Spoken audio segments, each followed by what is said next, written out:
Erokamano Nyakwaramogi, en thuolo machielo ma wan gi ikruok makare mar kelo ni weche manyien ma ka gi kacha odhiambo ma kawuono ka mokwongo wawinja ne thuond weche. Wadhi achiel kachiel en ni familia joka Odinga osidho Raila Junior kaka jatend familia mar Raila Odinga e nyasi manotimore e dala Raila Opoda Farm e kaunti ma Siaya. Waluwane kaka chenrono notimore matut ka wabiro kelonu weche manyien e seche mag otieno.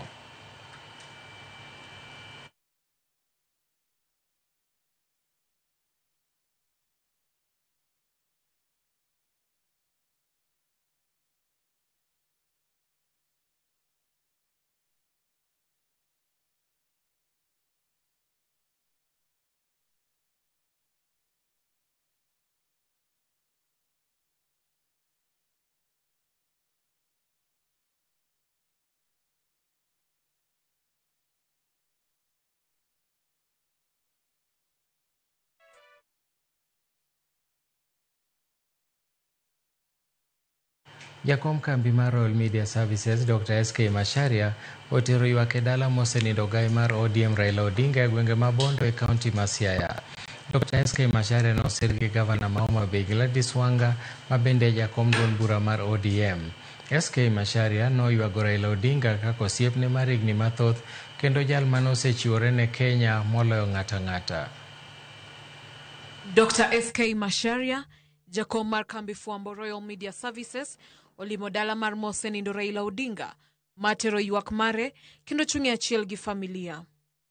Dr. SK omolo gwenge makango ka Jaramogi kosire kod gavana ma Homa Bay kendo jakom duond bura mar ODM Gladys Wanga. Kanyo ochiwo luor mare mogik ne mosenindo gai mar ODM Raila Odinga. Bang'e wuotho ochimo dala ma Opoda Farm kama Dr. SK orome gi min piny Aida Odinga kotene kod familia kachiel kod josiasa kaka gavana ma Siaya James Orengo kod gavana ma Nairobi Johnson Sakaja. Dr. SK Macharia oywago Raila kaka owadgi matin kendo ma osebedo osiepne kuom higni kaluwore ni Jaramogi Oginga Odinga nomiye ting' mar rito Raila Odinga kod owadgi machielo Oburu Oginga. The last day Jaramogi left Nairobi,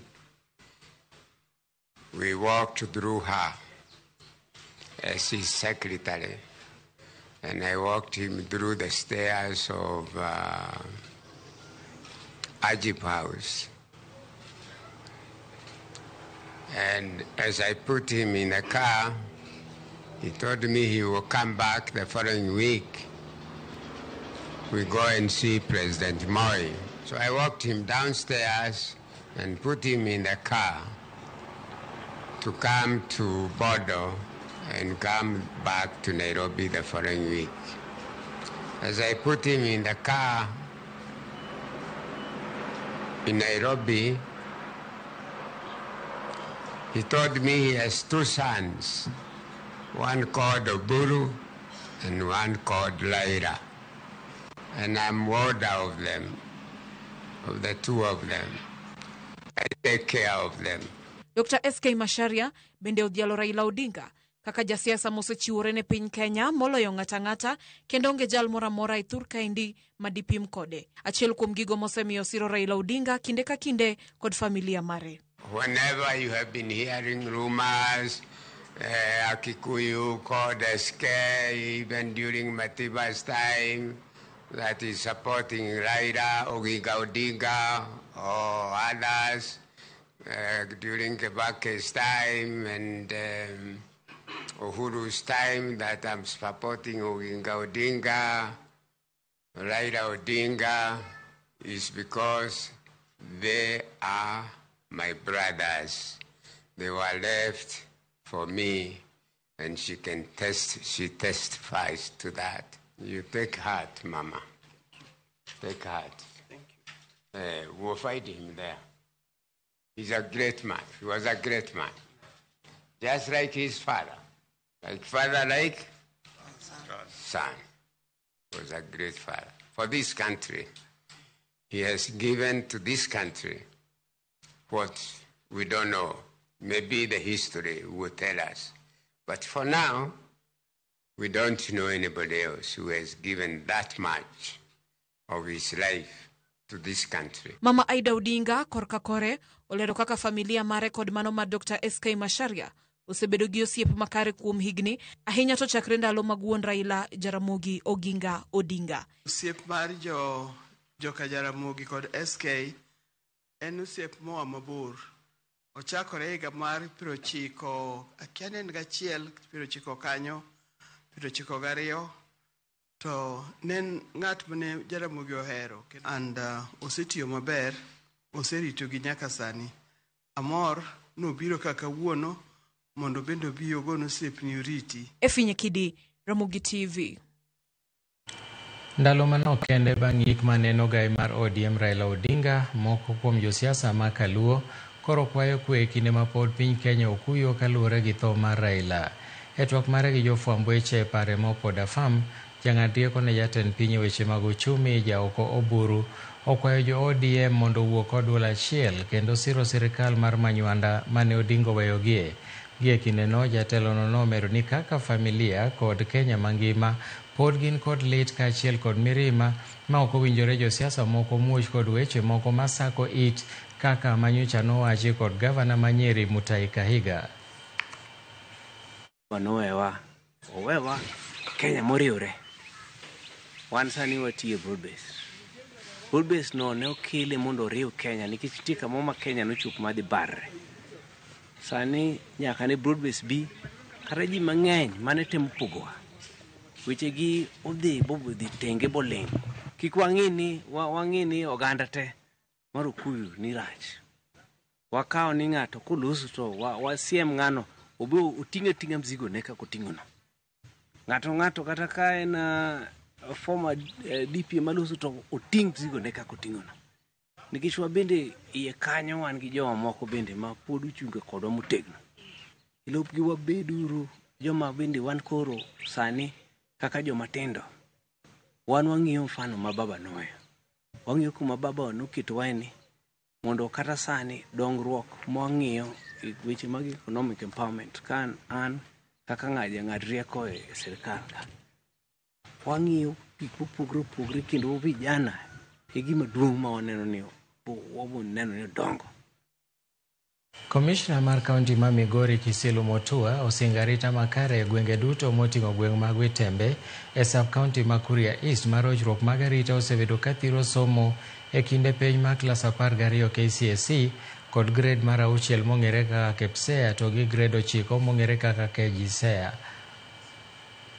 Maromo jopuonje 36 kod 57 moting'o jopuonje ma yawuoyi. Maromo 18 397 kod manyiri maromo 17 660 timo penjo mag grade 6 ma ong'ere kaka KPSEA. Ka bende jopuonje maromo 31 617 ma oting'o mago ma yawuoyi maromo 15 909 kod mago manyiri maromo 15 788 dhi timo penj mar klas 12 kata KCSE ma higani e kaunti ma Migori. Lipot mogol kod migawo mar somo e kaunti ma Migori bende yango ni jopuonje maromo 32 333 bende dhi timo penjno mar grade 9 ma bende ong'ere kaka KJSEA e kaunti ma Migori e higani. E kinde ma hikruok dhi nyime mar penjgi, kamishona ma kaunti ma Migori Motua Kisilu yango ni weche mag arita kwe idhi jiw e kuonde duto mag timo penj e kaunti ma Migori. Motua wacho ne skunde ma yande olore gwengo mag Witembe e sub-county ma Kuria East nikech rochruok mag arita e tong' kaunti ma Migori kod Narok idhi time penj kendo arita idhi ket makare. Kamishona ne ma Migori ne gidhi keto tesendo obila machiegni kod sikundegi mondo koro jiw arita kwe e kinde ma itimo penj. Wanafunzi wanaenda kufanya mitihani na sehemu hiyo kuna mashule ambayo yamefungwa kwa sababu ya utofu wa nidhamu ya usalama. Sisi tumeweka askari pale. Kuna mahali kulikuwa na kambi ya jeshi huu itarudi. Tunaongeza kituo kingine hapo, most likely RDU, ndio tuweze kudhibiti maeneo hayo. Kesho nafikia tutaweka curfew pale ya kutembea. Lakini wacha twende pale tukifanya mkutano tutaweka curfew. Watu waende nyumbani 6, ndio waamuke 6, ndio hii hata utovu ya nidhamu usalama ikose. Maana watu wana uhuru mwingi sana na sasa tuna abuse hiyo uhuru. Motua bende ne wane piny owacho koro sechiwo ndalo 10 mondo koro jogo mantie kod bunde e tok chik e gwego ma Kuria mondo koro duoki, kendo jogo moko duokogi e kinde mandalo 10 idhi timnegi apedha. Owach ni bundegi ema itiyo godo timo maundu ma osemiyo chenro mag somo kod moko nyaka sani koro serochore e gwego mag Witembe ma ode tong'no mar kaunti ma Migori kod kaunti ma Narok. Tutaanza kuchukua bunduki katika maeneo ya Transmara na maeneo ya Migori.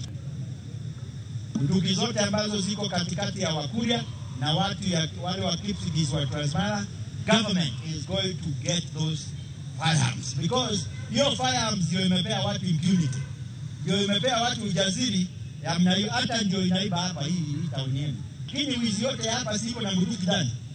Yes, hiyo bunduki iko wapi? Iko na nyinyi na hamuna hamari. Siku tutakuja kuchukua, hatutakuwa na lugha kama ambayo tuko nayo. George Juma, Ramogi TV, Migori. Japuonjre mar mbalariany ma Masinde Muliro mantiere Kakamega owito ngimane e kinde manene chenro mar ng'wech kotemo hape donjo e kepo mar jolweny madhi mbele.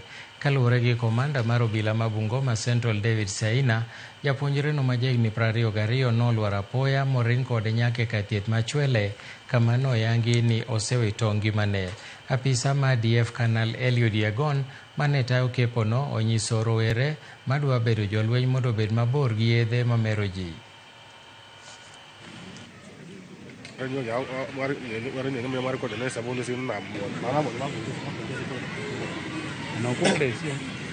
Nataka kuthibitisha ya kwamba mnamo asubuhi ya leo tulikuwa kuna recruitment ya KDF katika Pusakala Primary in Bungoma Central Sub-County.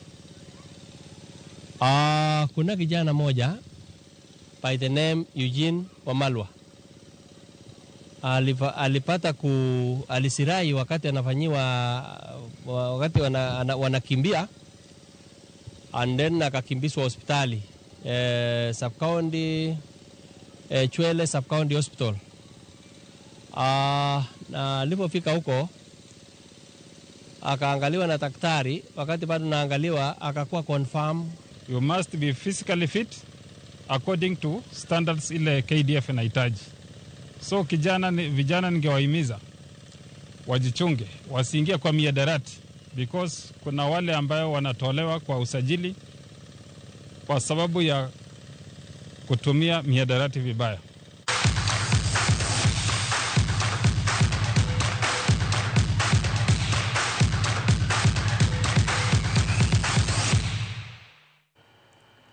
Tim mar Kenya Marathon mapiem e tuke mag African Boxing Zone 3 alap ma Kasarani medo timo maber ka nyaka sani jo Kenya 9 osedonje final.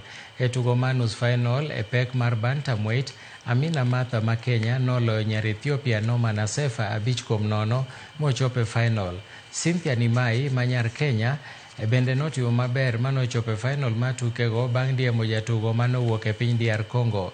Kocha Benjamin Musa olero ni nyi Kenya otimo maber ka koro gigeto mar yudo goldi e kind jogo duto modonjo e final.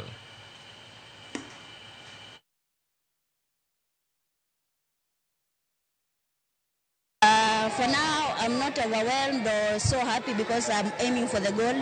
So this is just a stepping stone for the goal. So in as much as I'm grateful, but still, I still want the goal. Because this is my second Zone 3. The first one I won bronze, and my aim right now is for the goal. I'm so proud of myself. Nafurahia sana kwa makocha wangu, and kwa zote ni goal.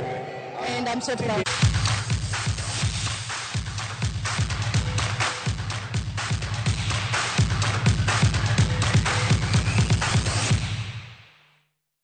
Mago emane waikonu weche manyien makagi kacha odhiambo masani. Kik wiyi makitudore kodwa saa 1 weche manyien mag ang'ich welo gi saa 3 e weche manyien mago imore. Nyinga Milton Ochieng' Awuor, oriti masani.